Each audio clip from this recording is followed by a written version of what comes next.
Hey, I'm JR. Today I'm going to teach you how to put on a Howitzer70 muzzle brake for a KS7 12-gauge bullpup shotgun made by Keltec.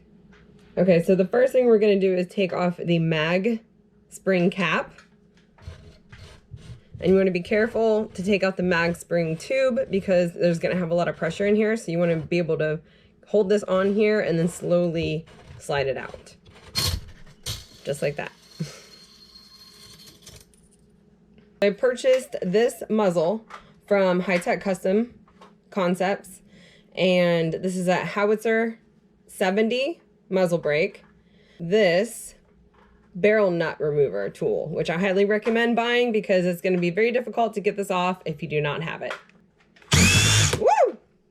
And we got that piece off. I'm going to take a rag and just completely clean the threads, make sure that there's no debris or anything in there. So now we're gonna take the mag tube spring and put it back in.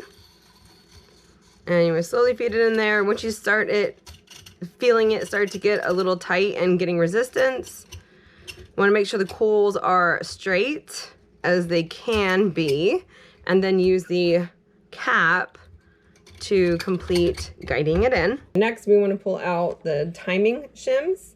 I want to get one silver and one gold. You always want to put your skinnier timing shim against the actual plate of the barrel. And then your thicker one's going to be the one on the outside. Now make sure you wipe out the other end of that as well.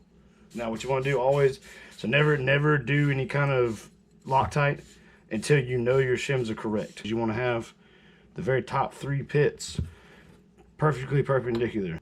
Okay, and then we're just gonna screw it on. Once you find your timing, which is perfect, you want to undo everything. So take it all the way off, and you want to put just about maybe 2 or 3 drops of this. One on top, one on the side, and then you want to get about 4 or 5 of the spindles. Put the muzzle to where it's lined up like this. Okay. I'm straightening the shims out. And I feel like this is going to be, this is going to be the last rotation. And then you want to make sure that it is even. And your OCD says that, yes, this is correct. So just put on the High-Tech Custom H70 muzzle brake for the KS7. I have not tested it out yet. It's supposed to reduce 70% of the recoil. So after we do a few more modifications, then we'll take it out and test it in the field.